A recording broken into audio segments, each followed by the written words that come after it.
Good evening, everybody. Welcome to Pub Table Racers. My name is Tim Packman. My co-host and best friend is Warren Brosell. Whether he likes it or not, he's my best friend, but he's definitely my co-host. Appreciate you guys tuning in. Hello, Zoanne, for jumping in. Tuning in tonight. We got a really awesome show tonight. Our guests are Jason Houtaling, doesn't sound like that, and his lovely wife Shannon. They are our first husband-wife duo that work not only in the sport of NASCAR, but they also work together. Good stories coming up there on the same team. And the first husband and wife we've had on our show. No, we've had Paul and Tony Whitman. Oh, we did. That's right. Right. I'm sorry. So that's fine. So we have that. Also, we have some news we're going to talk about, and then we have the results from Mid-Ohio and Sonoma Road Course Racing, and we'll talk about the Kyle Larson show. I mean the Cup Series, and we got that going on. Before we get going, let's talk about our sponsors real quick. Lake Norman Patio and Game Rooms. We were out there on Saturday. Thanks to the hundreds of you that came out to visit us. Check out all the great items. Brad just got in ping pong tables. Okay. High quality ping pong tables, plus all the outdoor furniture, the game rooms on Brawley School Road in Mooresville there. So yeah. Beautiful. He gave us a beautiful set there. With really nice stuff. Looked like top of the line. Top of the line. Yeah, we tried to take the bar he let us work at, but we couldn't cut. Okay, so that also rapid removal. Darren Russell, all your construction, destruction, remodeling needs. He'll bring a 20-yard container in there, leave it on the wheels. It's nice and small. Gets it right out. Yeah. So find him there on Facebook, Darren Russell, and give him a call. Ready for his slogan. And he does what? I do a slogan. I want to take over this slogan. Sure, yeah, definitely. Pat. Your shit is his bread and butter. Good thing we don't have a restaurant that we talk about after that. Anyhow, speaking of shit, I mean, sorry, racingjunk.com, great partners, buy, sell, trade. Anything involved with motorsports or wheels or anything, do your Vanna White there. There you go. And also, we want to talk about the Garage Shop. Great stuff going on over there. Check them out on YouTube, Facebook, Aaron Brown. And should we tell them what we're doing? Tell them. Let's tell them what we're doing. This is big. Tomorrow night, we are doing a very special co-promoted, co-hosted show with the Pub Table Racers and the Garage Shop Insider Podcast. And Warren and myself will be there. And also we'll be joined by Aaron Brown, Tim Clemens, Brian Cram, and Jeff Clark. And you're going to say, well, what's the big deal there? We all worked with the same race team together. And we're calling it the Highway 3 Reunion Dash Beyond the Gates. So we're going to do that. It's not going to be live. It's going to be recorded. But we're going to share it with you. And the 5-time Emmy Award-winning Kevin Mooney will be doing the filming and editing. So we're looking forward to that, and that should be pretty cool. Yeah, I'm looking forward to seeing some of them guys. Sure, it's good because we all have that special bond there. So we got that going on. Warren, before you take a sip, why do we have a bucket of beer in front of us? Hang on, I gotta. You're gonna pre-sip? Oh my gosh! What happened to the friendship? We have a bucket of beer because this is what we do. We drink beer and we talk about NASCAR racing and other forms of racing, and cheers to you. We just. Whoops, I didn't click that. If I don't drink, who gets mad? We enjoy this at our pub table. And we drink Miller High Life because of our special friend, Bobby Allison. Hero and friend that we both have admire worked and with respect. and admire. Oh, Darnell. Hey, Darnell. Darnell. Very nice do. You like that? Do-wop. I went there and let Darnell just cut off. I'm tired of it. Hey, everybody. We really appreciate you watching us every Tuesday night on Pub Table Racers. And Warren and myself say thank you, but we need a favor. Thank you very much. Thank you very much. As Elvis would say. Cheers. Cheers. We need you to do us a favor. On our YouTube channel, just give us a subscribe. It's free. We appreciate it, and that's all we really need. Right. Also, check out our website. What do we have there, Warren? We have clothes, we have hats, we have tumblers, yeah. And, you know, anything else you need that it has to say Pub Table Racers, we'll make it. And we have children's books, award-winning children's books too, so check them out. We appreciate it. Thank you very much. YouTube, subscribe, totally free. Thank you very much. Cheers. Cheers. Here we go. Appreciate you. All right, so that's what we have. Okay, let's talk about, I got some news today out of Penske Racing. Out of Wood Brothers Racing. The crew chief's been let go. Greg Irwin. Yep. Greg Irwin got let go from Matt DiBenedetto.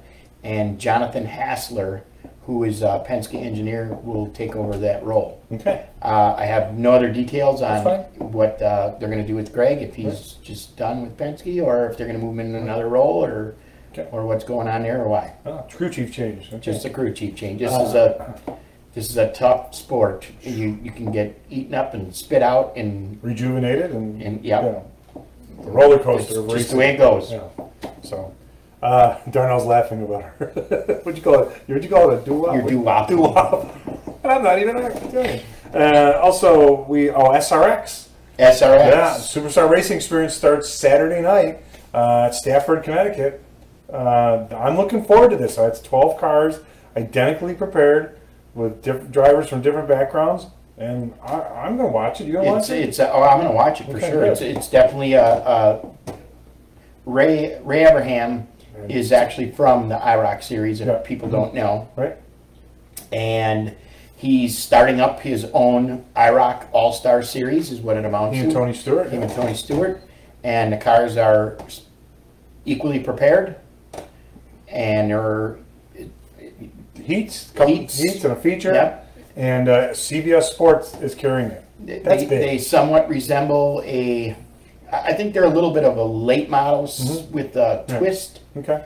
Because they have a wing and, I'm looking forward to it. I'm looking, let's see how they do. And when I talked to our good friend Johnny Benson today, and he let me know he's going to be driving the pace car, and he'll be the test driver as well. I think it's going to be cool. Good. Perfect for something different. Hey, it's something different, and see what happens. Did you notice we're doing the All-Star race on Sunday and not Saturday? I did. I did notice that. I was a little bit confused until I looked at the schedule for SRX. What's all going on this weekend? CBS Sports, new series. Right. But that format they have for the All-Star race is nuts. But on a Sunday night, it kind of loses its luster to me. Okay, we got that. Okay, let's talk about Mid-Ohio. AJ Allmendinger was your winner. Yep. A little last lap. Beating and banging. Beating and banging. A little situational, yeah. So we'll just say it's that. Yeah, if you watch the race and you've seen how teammates can work together, I'll leave it at that. So I was going, and Colin did a bang up job of literally. That's why I went there. I can say I don't work for of making their driver. Yeah. Definitely gave him a chance to win. But, so it all went down like, he just, and then they, and then and now he's in. Oh, there's your winner, AJ Allmendinger. All right. The other thing I heard from some of our guys is that the place was crawling with colleague. It was like the colleague company picnic. Sure. Yeah. You know, it was all colleague employees there, and so I mean that's good. Sure. You know, for that's his state, that's his home track. I mean, it's good. I give him all the credit for what he's put into it. My mom says hello, gentlemen. Apparently, she didn't see the beginning of the show. Wasn't that bad? Just kidding. All right, and then we go Sunday to the Kyle Larson Cup Series, Hendrick Series. Cup Series. Yeah, NASCAR. Yeah. I mean, Larson hasn't lost since the 600. Not stage or race. He's just. Hendrick hasn't lost since Richmond. Oh my gosh, that's right. Jeez. Yeah. Well, thanks for showing. Brad, we went from a short track. Yep. To a kind mile of well, we went to Richmond, then we went to Dover. Right. Okay, miler. So and then we went to a mile and a half. Right. And then we went to road course. So Hendrick.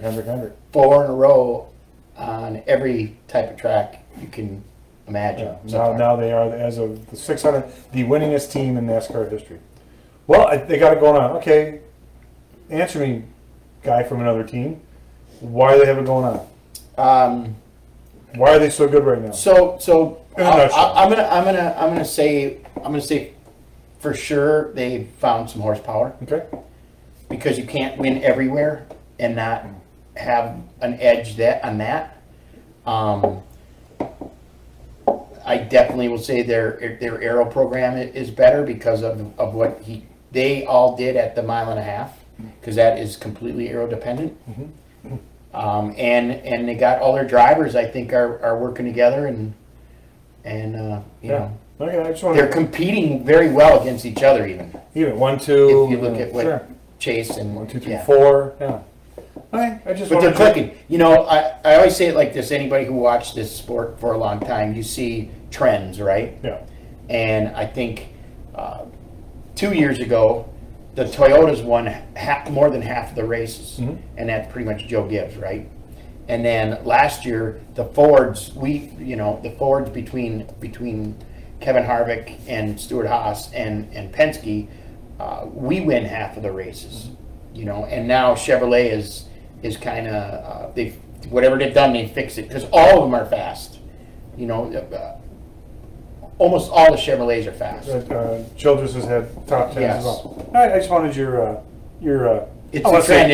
I don't want to say 2 cents, but you're in. It's Chevy's time right now. Sure. Can they finish it off? We'll see.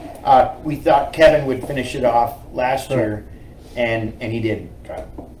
Real quick before I bring up our guest, we are on YouTube. All we ask is you subscribe. If you watch a couple minutes, that's great. Just hit that subscribe. Also check out our website, pubtableracers.com, where you can buy what, Warren? Hats, T-shirts, Stickers, Everyone with mugs. What? Tumblers? Yeah. Tumblers, that's good. Yeah, with faces like this, who needs mugs? Anyhow, so that's go ahead and check them out. We're also on Spotify, Google, Apple Podcasts. So if you don't want to see us, I don't blame you. You can at least drive on the with road. Mugs like this. Do it. You need to see us, right? Thank you. All right. The surprise for you. Guess who our guest is next week? Guess who our guest is next That's week? right. Stephen Gonzalez, very good, thank you. Oh, yeah, we got him. It's all right. I've seen Stephen at Lowe's. I told him we'd have him on, and then you must have said so. I saw he's on today, so we have right. Stephen on. He's been in the sport a long time. He's the son of Sammy Gonzalez, who we all work for, and the rest of his soul we lost to cancer. Okay, our guest. Very let's bring close him to up Ron Hornaday. Yes, very close to Ron Hornaday. The whole family.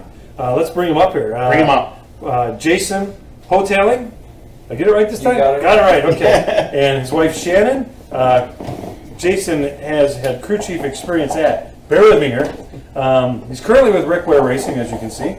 And he has also been with MBM Motorsports, Derek Cope, Premier Motorsports, and he's owned his own Eclipse Racing? Eclipse, yeah. Eclipse Racing.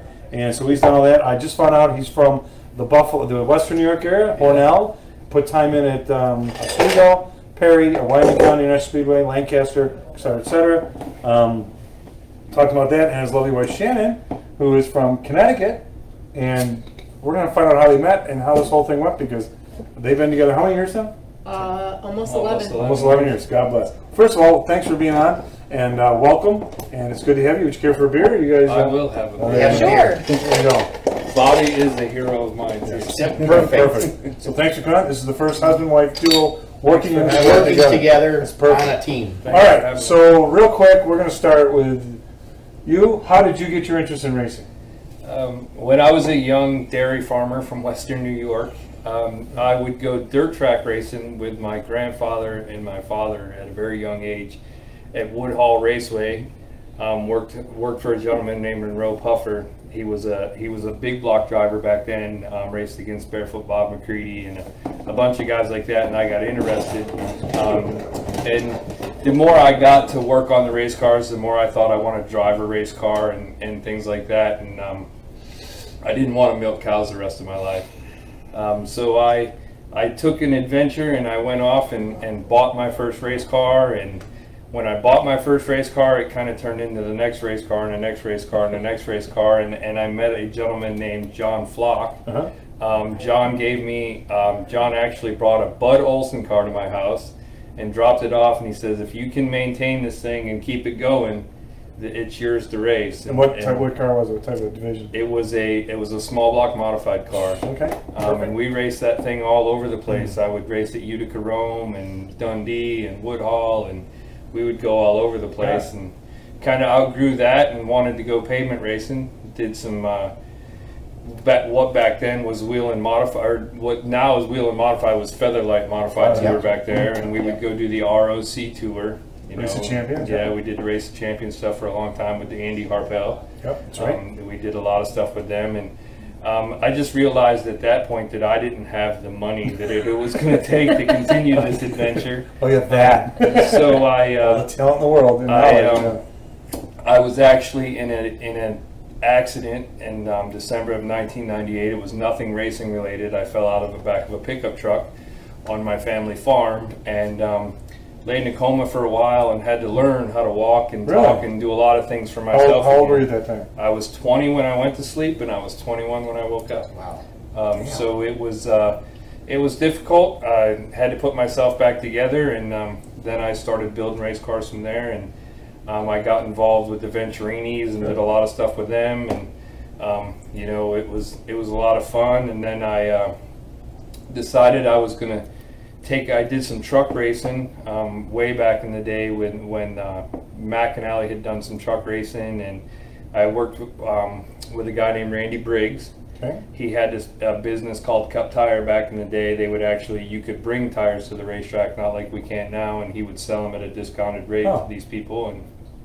And so did a lot of stuff with him, met Travis Quapple through that, and had a lot of fun, but you know, worked at it hard, and never went to college, never went to any. I've done everything to get myself where I am today with my own two hands. And so you know, when you went through your coma, you said you went 20, you got a 21. Yeah. A lot of people call that college. Well,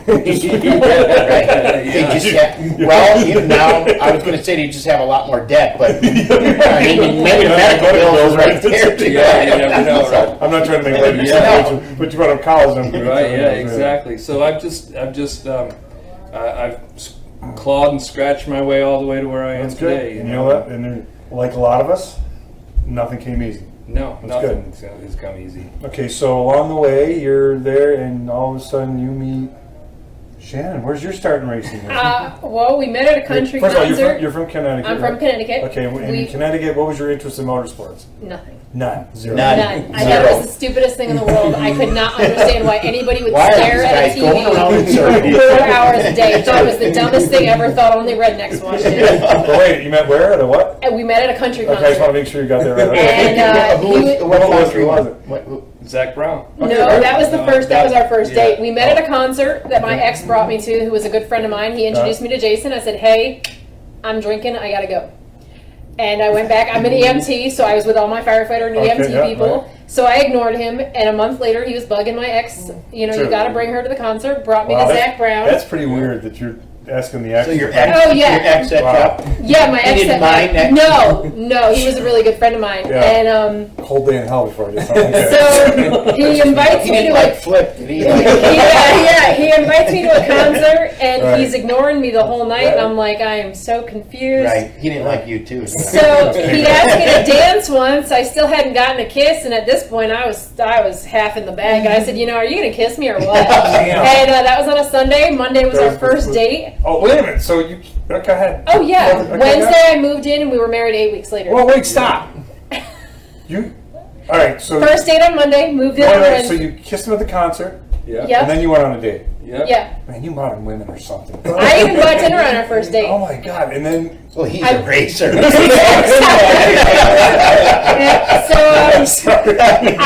invited me to dinner. Come to find out, we were only living like 15 minutes apart in Connecticut. Didn't even know it. So, and moved in Wednesday, and we were married 8 weeks later. What did your family and friends say? They thought I was pregnant. Nope, just crazy. Yeah, that was it.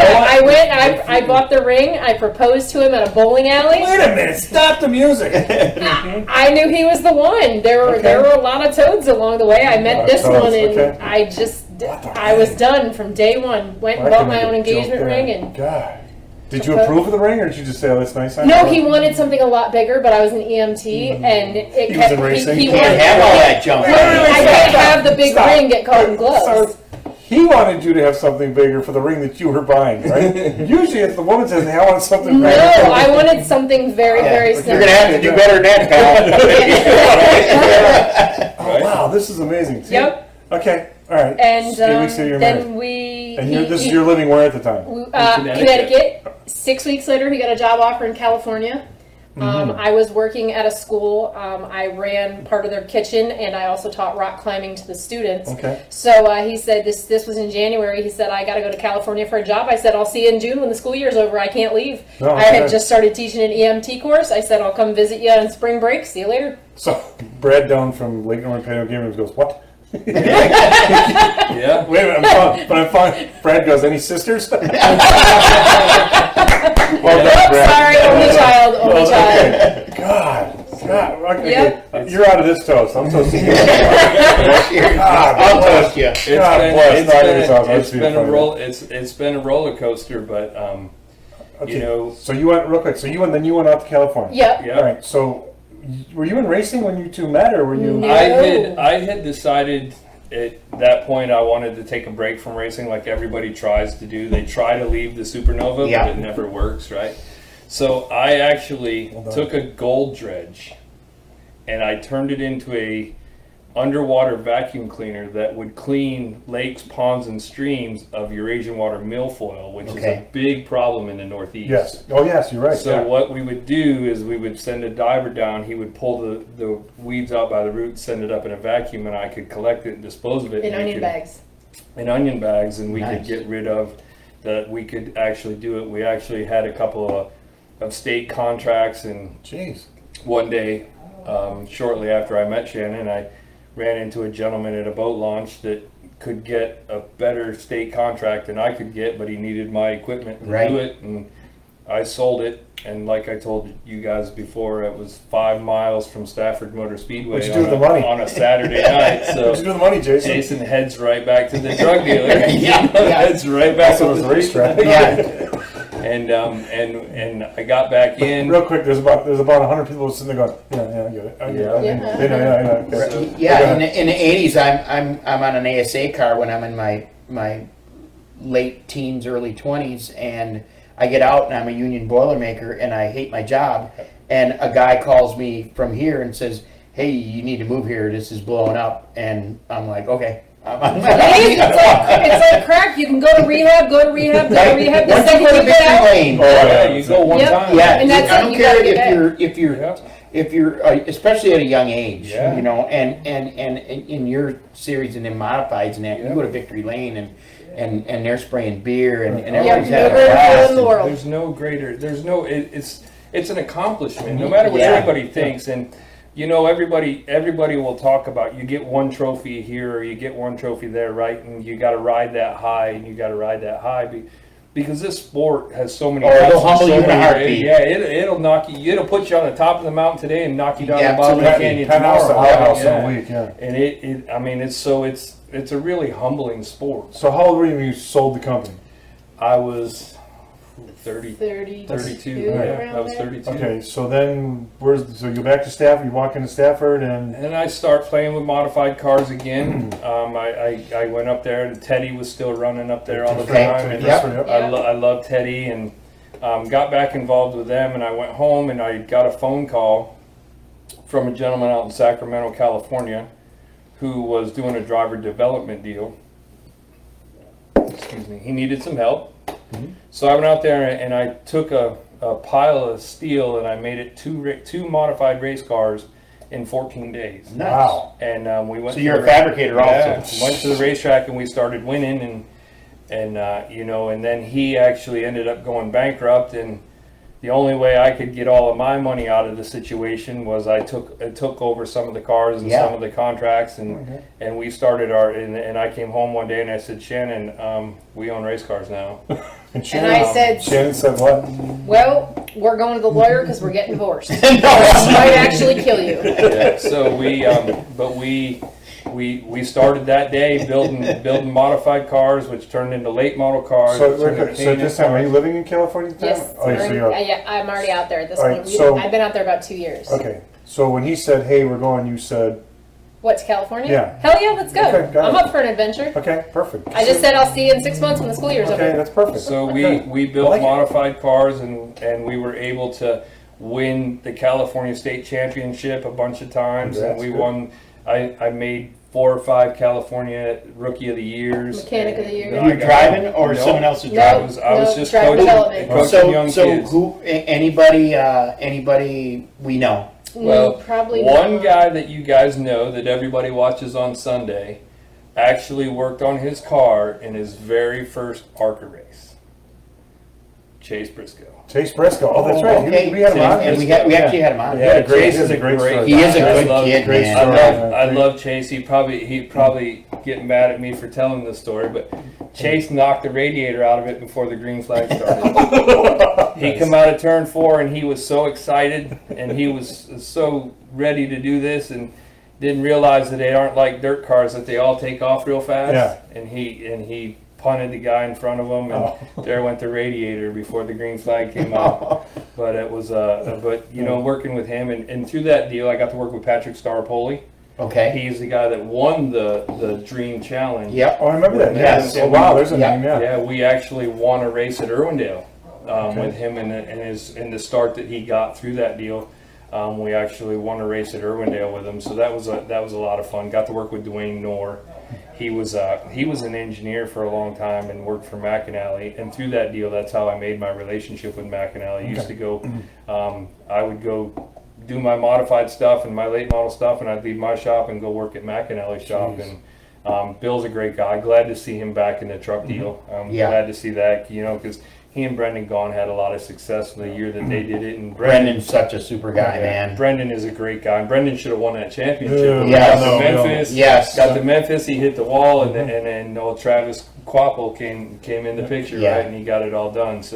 So when you're out there, what are you doing while you're out there? Are you cleaning houses, working at the yogurt store? At the time, right? All of our money went into racing. So we actually were so poor at one point, we were washing our socks, underwear, bras in the tub because we couldn't afford to pay to wash our clothes in our apartment complex. We would just dry them outside because we didn't know, like, there were nights where we had dog food. We always made sure our dogs had food. There were nights where Jason's like, what's for dinner? I said, mac and cheese. But you know what? It's those moments that make you exactly. It's those moments when it starts to pick up. Now you're a cup crew chief. Right. But along the way, you're like, it's not always going to be this way. And it was. Been there. I've been there. Yeah, I lived on frozen pizzas. When we lived in Concord, 2 for $5. Like we were so broke. We traded a 20 back. Where can borrow 20? I can borrow back. We had a floating 20 that went between. Yeah, we struggled. But it's just what you do for quite a long time before we came down here. I don't know that a lot of people, I don't know that a lot of people understand racers, right? No. And a lot of I never understood a drug addict. Right. Until I got to where I am in racing today, and you don't realize how dependent you get on something and I don't want to say this and have it sound wrong, but there is some kind of normalcy, even though there is no normal in racing, right? Sure. There is no normal, but it does seem kind of normal, right? Because you've been doing it for so long. So I say it like this, the people who thrive and live on this sport and have the drive to do whatever it takes they were probably the most competitive kids you ever met in high school. It was horrible. You know what I mean? You don't want to lose at Monopoly. Right. You don't want to, and you'll cheat. Jim, Jason you're not losing that night. You got Monopoly money under here. Before the game even starts, you're putting it somewhere. I'm a banker. Yeah, I have a funny story about that actually. Yeah. We're the house where all the crew guys come because most of them are single. They have nowhere to go for a holiday, so they all come to our house. Well, there was a Monopoly game where one of Jason's crew guys, who was a very good friend of ours, he decided to screw the whole game over. Jason got so pissed, he almost fired him. He's like, I mean, this kid's laughing, and I'm like, no, I really think Jason's about to fire you. And this was last season. Because of that kid's how competitive. It's more aggressive, and Jason got pissed, and he's like, this is your job. And I'm like, dude, I'm like yelling, I'm like, you can't fire him over Monopoly. It's more about how competitive you are. Exactly. You can't stand to lose or be bad at anything. And you can't. And a lot of people will look at this logo on my shirt or on my hat and wonder how I want to walk out in public like this. But we're going to get to that in a minute. And so, real quick, so you're going through and now you started. Yeah. And so, when did the first crew chief opportunity come up? The first crew chief opportunity came up for me. I did some wheel and modified stuff, but at the top level, the first crew chief deal that came up for me was with Billy Venturini. Okay. Learned a lot from Kevin Reed. So that brought you back to the That brought me back over. Or to Carolina. You've never been here yet. No, that brought me to here. Okay. Actually, and when that opportunity, Shannon, you said what? I was working at a yogurt store. My mom lived with us at the time. She was in very poor health. Jason said, I'm starting a job in North Carolina in 2 weeks. I said, let's pack our shit and sell it. We'll sell whatever we can. Mom loaded her car. California. He took my car. Gavin Newsom, can you hear us? Yeah, turn it up. He took my car because he had to come out early. He loaded all of his clothes. Wow. He left me his pickup truck. I said, I'm going to build a stake rack for the back of the truck so I can load as much stuff in the bed of the truck. He goes, it's going to cost you more than a rental truck. I said, $20 says I can do it for under 75 at Lowe's. I built the stake rack in 45 minutes for the back of the truck. Cost me $42.95, and I sent him a picture of me in front of the stake rack. So you're a fabricator also? saying, I did this for $42, And my mom, she followed me. She had the 2 cats in her car. I had the 2 dogs in the truck. Loaded up, and we took everything that wasn't an emoji. I was just being funny. We loaded everything that we could. We sold everything. So when we got here, we had no beds, we had no couches, no chairs, nothing. Where did you stay for those 2 weeks? What did you do? I came back here, and I had actually, one of the kids I coached through his racing and won a lot of races with was Brody Kostecki. And he and his father had come back over here, and I actually stayed with them for a little while until we got our feet our feet under us, and I was racing. At the time that I came back here, I was doing Cody Coughlin's deal with Dave Liner over at the Jegs car over at Venturini's, and that led to we were up in Indy at the small track, and IRP. Jay Robinson had a misfortune with one of his race cars, and they were building race cars all night, and I knew a couple of the guys that worked over there, and Jay actually called me and said, "Hey, I need you to come work on this cup deal." And he was just buying Parsons at the time, and the rest is history. So you did some good networking, though. Yeah. Oh, obviously. You know, because that's what this is all about, too. Right. You know, Yeah. I'll say it like this: we all kind of know each other in some way, shape, or form. You know, I mean, I never met you guys personally, but I'm sure we could bring up names to each other and say, "Oh yeah, I know that guy," or "Yeah, I worked for him," or "Yeah, he's a good guy."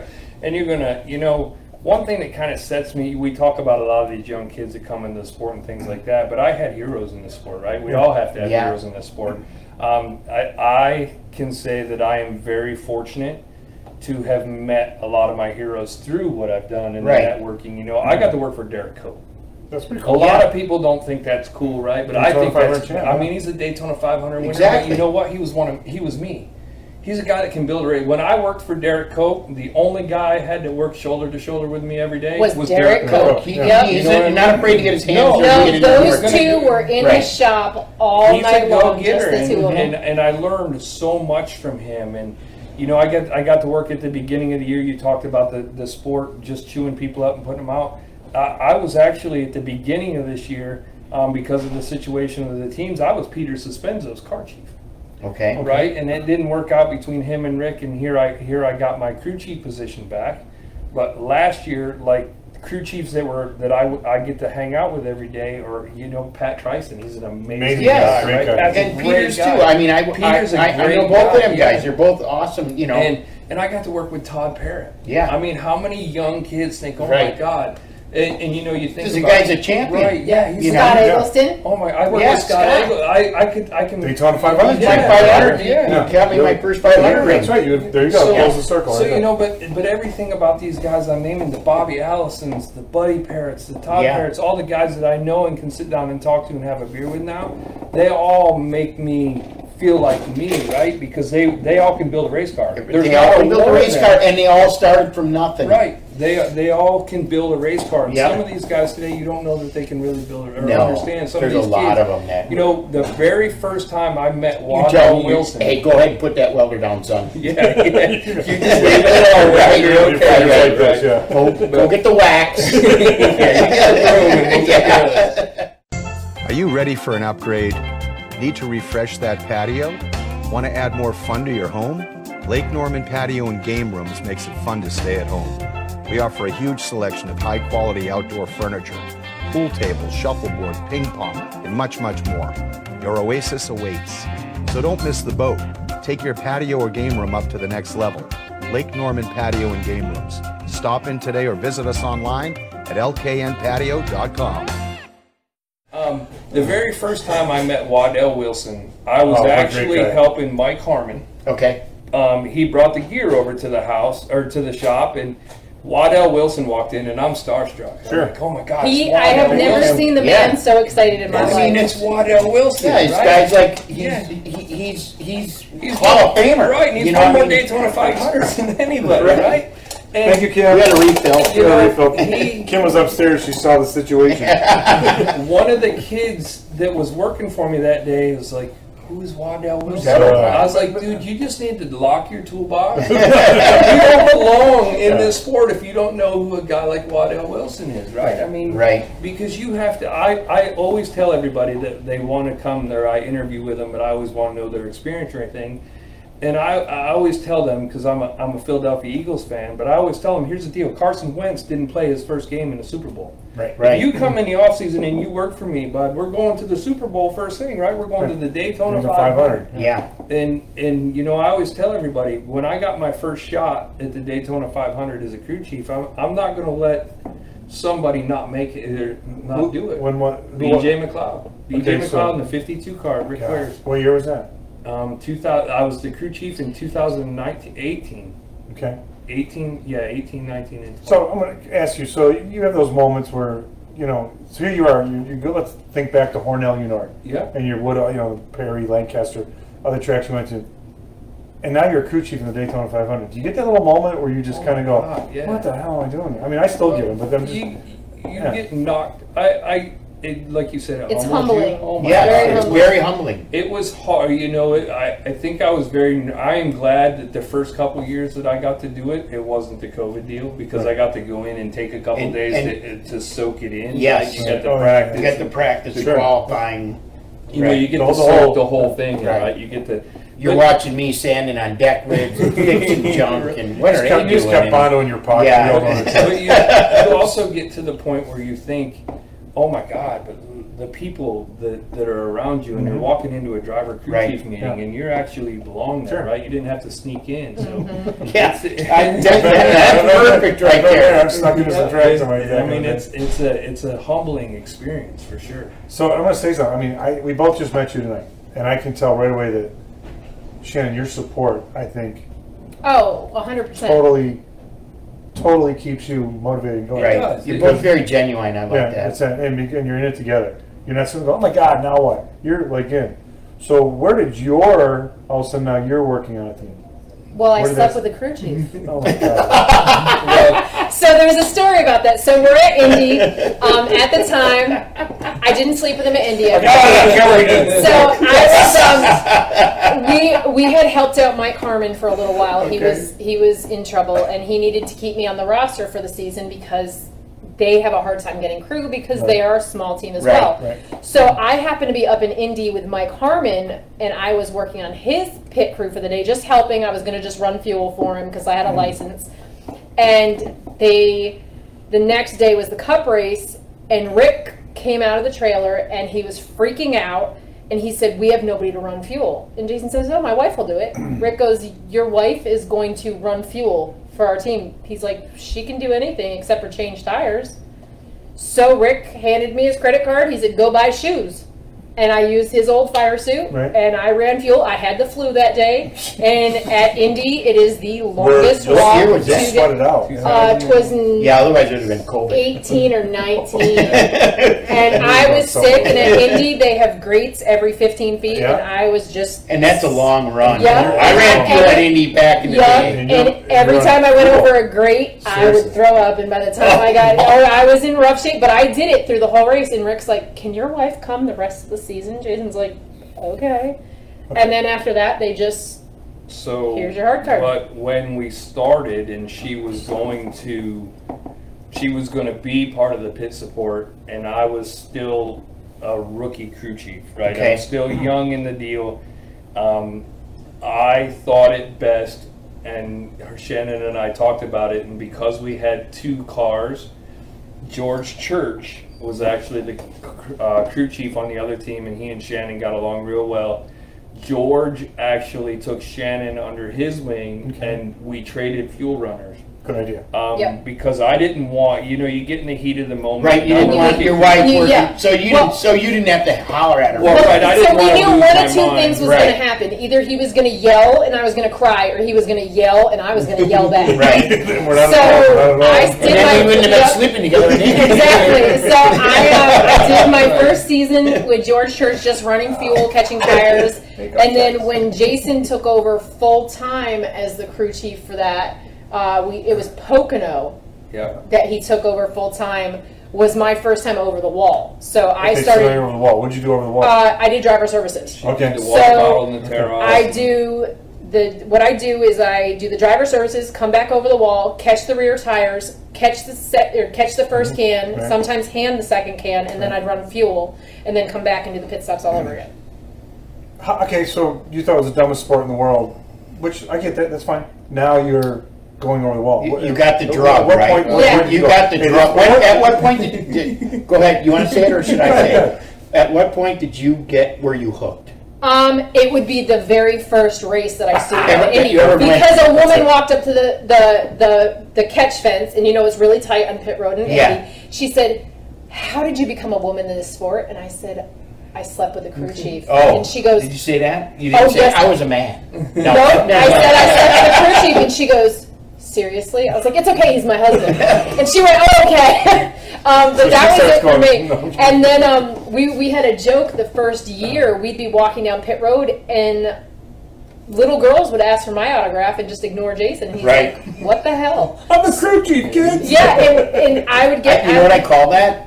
The Danica Patrick syndrome. Yes. Sure, they see. Yes. They And- see. and- Because the little girls, everybody pushed Danica, Right. and now when they see a woman, and this absolutely no disrespect. I No, think no. You guys do it great.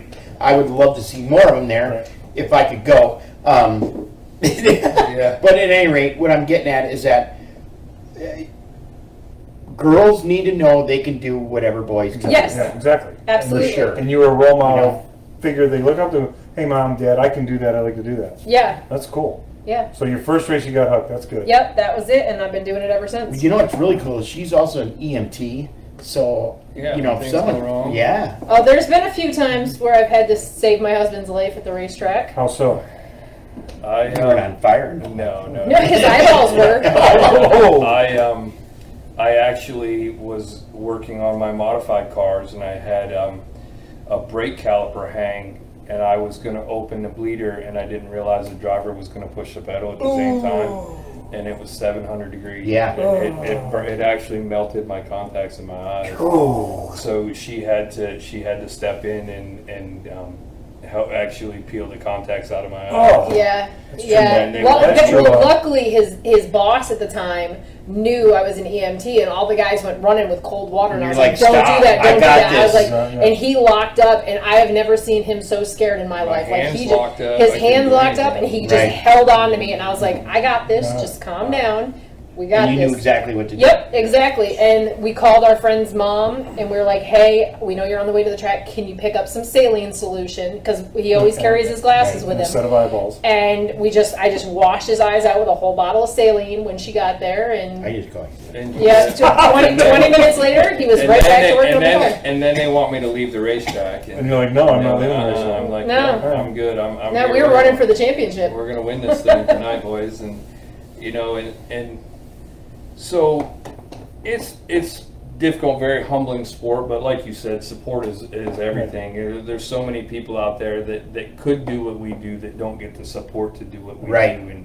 And there's so many people out there that think, oh, I don't have the brains or I'm not smart enough to do that. But I used to tell my driver development guys that there's only 40 guys on Sunday that are lucky enough to hold the steering wheel, Yep. right? But it took 700 guys to get that 40 guys. Sure. Them 40 guys there. Yeah, right? absolutely. It took so many. There's so Or more. right. Yeah. So you figure out where you belong in the sport, and there's room in our sport for everybody. Sure. There's PR people. Yep. There's janitors. There's engineers. Right. There's crew chiefs. There's mechanics. There's tire guys. I mean, there are so many. It takes so much to make. People don't understand To make how this much happen. it takes. Yeah. What it takes to make our deal happen. So you as a crew chief, what's one thing you pride yourself on? How do you deal with what makes you a leader? You have to be a leader. You can't be a boss. You have to be a leader. I can answer that for you. Go There's ahead. nothing he will ask his crew to do that he would not do himself. Perfect. That's a really good answer. Yeah. That is. Yeah. I don't ask anybody. That's very old school. Yes, and it's Yeah, yeah. it's true No, to a it's true. T, and he doesn't mind if I clean the shops. I'm a housekeeper during the week. Okay.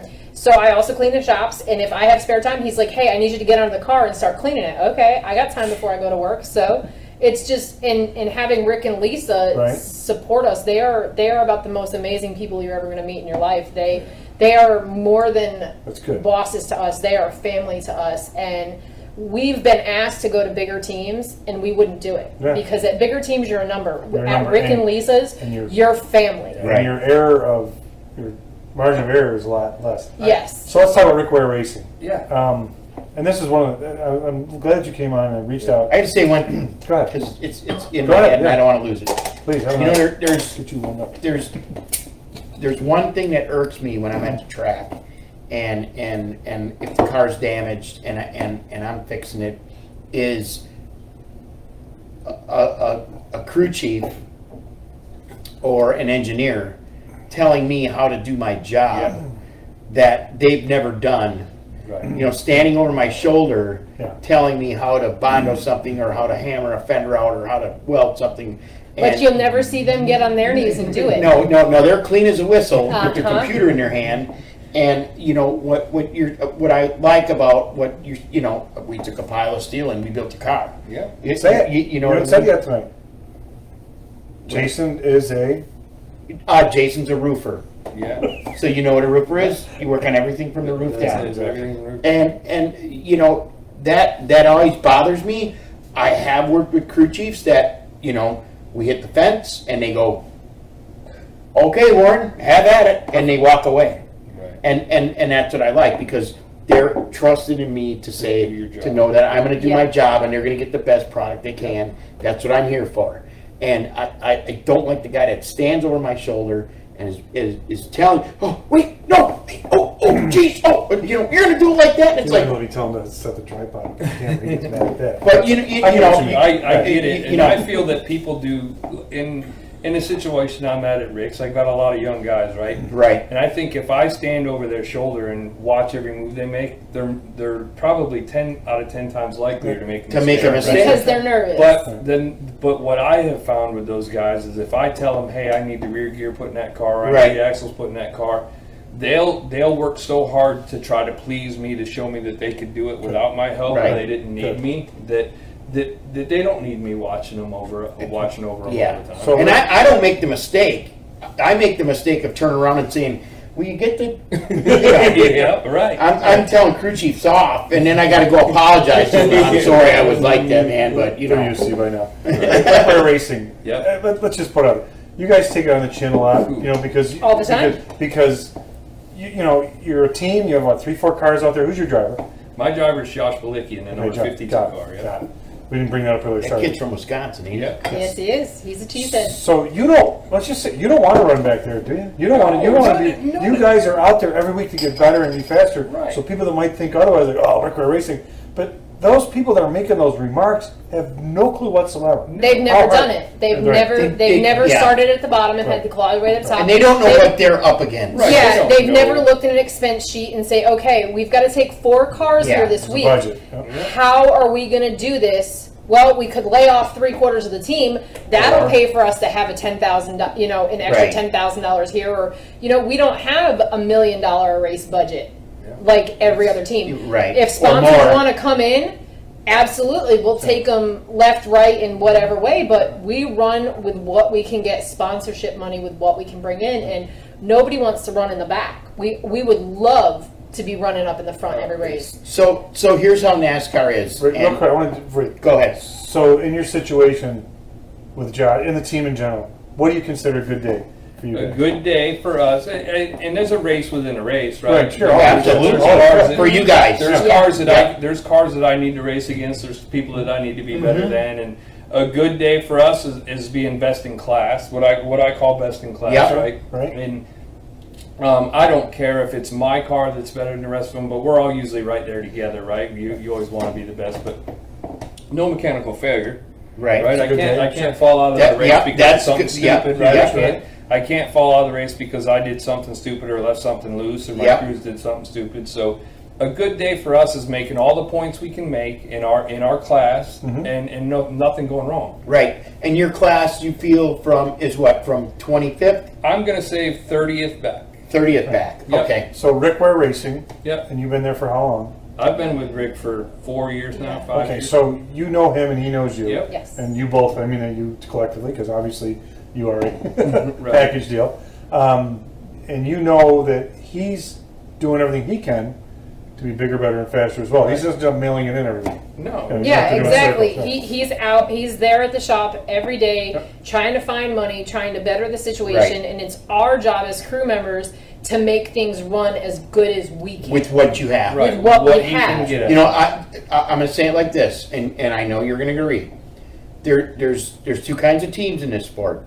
You're either a racing team with a money problem, or you're a money team with a racing problem. You're exactly right. And when I you have have- unlimited funds, that doesn't hurt. No, I it doesn't have always sat- make you run up front, but it doesn't hurt. I have sat with some crew chiefs from the bigger teams in those driver crew chief meetings, and I have actually worked with some of them in other situations, and you know, those guys tell me, man, I wish we could do what you guys. The problem is that they're so invested that they can't change, right? Yeah, They it's so structured, structured. Yeah. They have to be like they are, and and I love Chad Knaus. I've become, you know, where he knows my face and I know his in the garage. But I tell people, and it's nothing arrogant, is I can do everything that Chad Knaus can do. Right. Chad Knaus can't do what I can.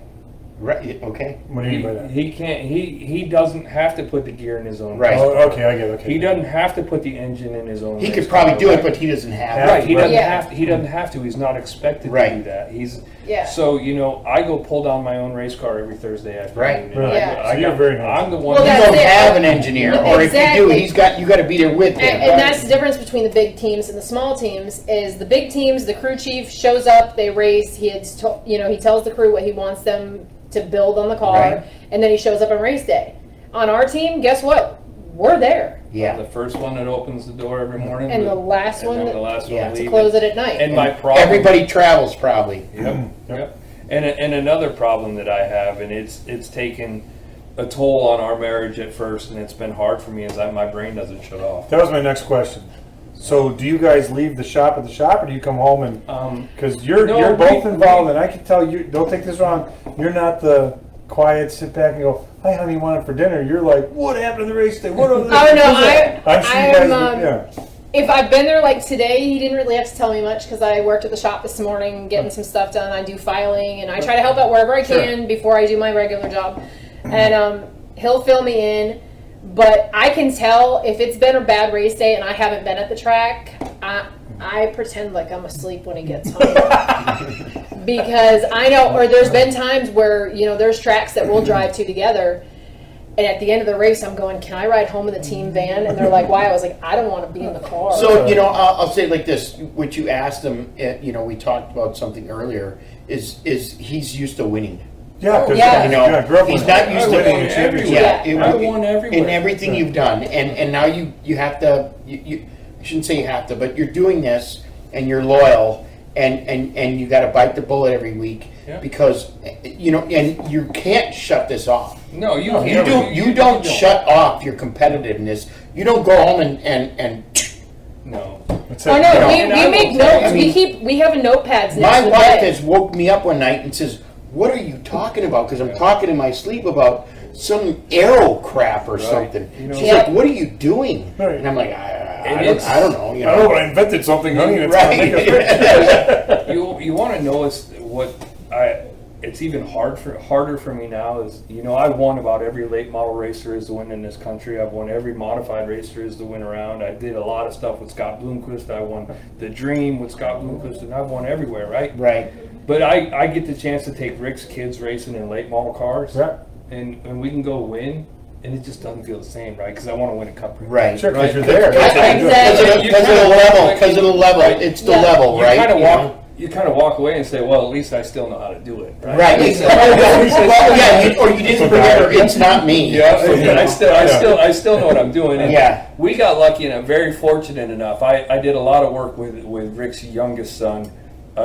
2 years ago, we did a lot of late model racing, and on my birthday, he won his first late model race at Very Caraway. cool. Yeah. It was really, I didn't even get to be there for the first one because we were racing at Bristol. Right. But Rick called me at 9 o'clock at night and told me that he had won the race, and it was great. But we did get to take him to Bowman Gray in a modified car, right? His very first modified race. I'm thinking, boy, this is going to be exciting. Right? 17,000 people were there. Crazy last week. people, right? 17,000 people turned out last Well, we won. It's with good. Burt It's Myers amazing. beating on his bumper the whole race, Okay. and we won. And I was like, oh my goodness. Wow. So, you know, it's, Is that your future, maybe? no. That's it. No, you are. I've been there, done that, right? No. I'm gonna get. We do it for fun and all. No. I mean the kid. Is he a wheelman? Oh, he's a wheelman. Right. Both of Rick's kids are wheelman. I mean, you know, you say we take it on the chin a lot as Rick Ware Racing. We do. Cody takes it on the chin a Sure. lot. Lot more. Because he's the more owner's than we son. do, right? Because Yeah. he's the owner's son. and Yeah. things like And that's just a normal thing that people do. right. Some Yeah. things that I will tell people though, and they don't understand is one, don't talk about me on the internet. Come work with me for a day. Yeah. Well, Yeah, that's fair enough. No, that's totally fair enough. So If they don't know you- I've been at DEI, Penske, you know, RCR, and you know, I have a ton of respect for you guys. All those guys always do, Yeah. and I'm sure you know that. You know, I'm sure you know if you walk up to someone in the garage, because I you know, it's like Ryan Sparks is a good friend of Yeah. mine. If he walks up to me and he asks me something, as long as it's not confidential, I'm going to help him. Right. You know, Yeah. And I have a good to me, bunch of people that it's help like that. none of the you got. You know, you say we're taking it on the chin, and maybe from the fans, but not from your competitors. No, I meant from the it's not fans. from the, Right, no, right. It's not from the Uh, competitors it- at all. it's Because from- I have it's a from lot the of couch people. Yeah, drivers. and we all know that we could be. Tomorrow, I could be knocking on your door right, saying, right. "Hey, man, need a fat guy." What did you call them, Shannon? What? The couch drivers. Couch drivers. There you go. Right. You know, I was asked on one podcast one time, how do you deal with it? And here's the easiest thing I say. You know, the guy that wants to talk about me being slow on the internet, my car's lapping his. He's sitting at home. He ain't got No, one. nothing, He's no, putting yeah. it together. Right? Nothing. Just And, passing judgment. You know, you said something about the big guys taking care of little guys. Real quick story. I know you're getting. No, you're fine. You're good. No, go. We're good. We went to California, and Right. here I am, a guy from the East Coast, and nobody knows who he is. He worked on a bunch of cup teams and truck teams and whatever, and now he's over here. What's he think he is? So I build these race cars, and I take them to the racetrack, and these kids that work for me, and I go into this situation, they tell me, you're never going to beat Scott Winters. Scott Winters has won every race. Seven-time champion. Yeah, Seven in a row. And he had won every race at Roseville's All-American Speedway for 3 years in a row. Hadn't been beat. I said, okay, here. So you guys have told me what my challenge is. Right? Thank Yeah. you very Don't much. put that out. Don't- I said, you guys just told me what Here's the carrot. Here's the deal, boys. You better be able to. You better saddle up because now we're going to get Scott Winters. Yeah. Right? And what they didn't know is I had made buddies with Scott Winters. I mean, I had talked to him. He was a great guy, right? He was good. He told me a lot. And, you know, I said, well, and we go to the very first race, and Scott Winters goes out in practice and he breaks. Transmission goes out of his race car. And all of a sudden, and they're getting ready to load it in a trailer, and all of a sudden, all my crew guys are jumping up and down. We beat Scott Winters. I said, no, we didn't beat Scott Winters. I said, here's the deal. You guys got about 2 minutes to walk up in that Featherlight trailer right there and grab the spare transmission. And take it over And then by you're him. going to take it over there, and you're going to help him put it in. And they all look at me like, what are you talking about? We haven't This even is what it's qualified. about. I said, Right. here's the deal. Yep. Here's the deal. You guys all told me you wanted to be racers, and you told me I couldn't beat the best. Yep. So if I can't beat the best Then tonight, we're going loading home. up and we're going We're home. going home. Let somebody else win this race because you told me I couldn't beat him. I'm not going to win because Right. you Of a gave it to default. right. You Yeah. gave it because So what'd he they do? couldn't. They went over, They put went- it in, and we and- won the race. We won. We beat him. Right. He came in second. He came in second, and then we actually went on a winning spree, and we won 4 in a row. Transmission was only a power glide. Yes, we just That's okay. Straight up the street. the fact of the matter is I don't want to run like we run Yeah. at Rick's. I really nobody does. No. You know what? I'm gonna work my guts out, and I'm gonna be the best that I can because you know what? When Rick, and I don't want to say if, I want to say when Rick becomes the next Chip Ganassi. Yeah, when the tables turn. When the tables turn, I want Rick to know that I did everything Yeah. I could to make When him I the You're best gonna- that I yeah, could you're gonna be possibly that guy. Right? One thing I heard about him, he's very, very loyal. So everything He you're will doing take- now, Loyalty Yes. goes a You long will- way in this Yes. sport You will go, with yeah. everybody. Rick and I had a little falling out a couple weeks ago, and he said, Jason, if you want to leave, give me to the end of the week. He said, if you want to leave and you're not happy, I'll take you wherever you want to go.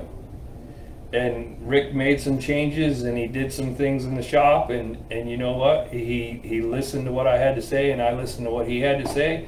And the very next day, I was sitting in his office, and we were right back to work. Right. And that's, You know and what I that's mean? the biggest thing you got to do. Yeah. Because what we do here, we do 36, 38 times a year, Yep. and you can't let last week affect this No. week because Nope. it's going to take away. Nope, and that's it. All of our friends are racers, and we say, here's the deal. If we yell at you at the racetrack, that's at the racetrack. Don't worry about it. Monday night, you're still invited for dinner. Yeah. No, that's good. Dale Earnhardt told me, you know what the most important race of the year is? Right here, right now. The next one. Exactly. Because you Not can't last. do, Yep. can't do it. You Can't can't do fix it it again. Can't change one that we were just at. You know what more going on. All right. And it's been very cool, and through my deal, I never got to meet Dale, but I have crew chiefed for his son Kerry, Right. and I have for Bobby Dale and Okay. Jeffrey and our Very good. buddies, so I know the family well. Okay. But you know, that's nobody wants to be where we're at. Let's be honest. And you know, people can say all they want about Rick and Lisa, but you know what? Rick and Lisa have made sure our life, everybody that's ever worked for them. Right. You know, a lot of them small teams, they get rid of them in the winter, right? Right. Rick makes sure you're paid all winter long. Yep. And he's always got a job for you. And Yep. Rick is the guy that'll bring a bag of biscuits in the shop in the morning, and he'll come around and talk to everybody that works for Good way him. to do it. You know, he never forgets the people that make him who he is, Right. right? And He takes care of the little yeah, guy. he Absolutely. he takes care of us every day, and I can't thank for him. That's awesome. Right. You know, on that note, that's a great way to end it. I want to thank you both for coming on. Yes. This has been absolutely incredible. Great story. Like we neither have met you before, but just so you guys just made two friends with us. Seen them both. I've seen them both at the racetrack. Yeah, it's incredible, and God bless you for your support. You just dove in, you do what you got to do, and don't ever lose that attitude because you might not be winning in the stat sheet, but you're winning within what you're doing, and that's going to pay off. Right. I just want to say thanks. And you followed your dream, There you go. Yeah. Cheers. and I'm sure everybody's proud of you, and we are. Thank you. Shall we? Yes, we shall. Good night, Dick. Good night, Good night, Dick. Dick. Thanks, everybody. Steven Gonzalez next week.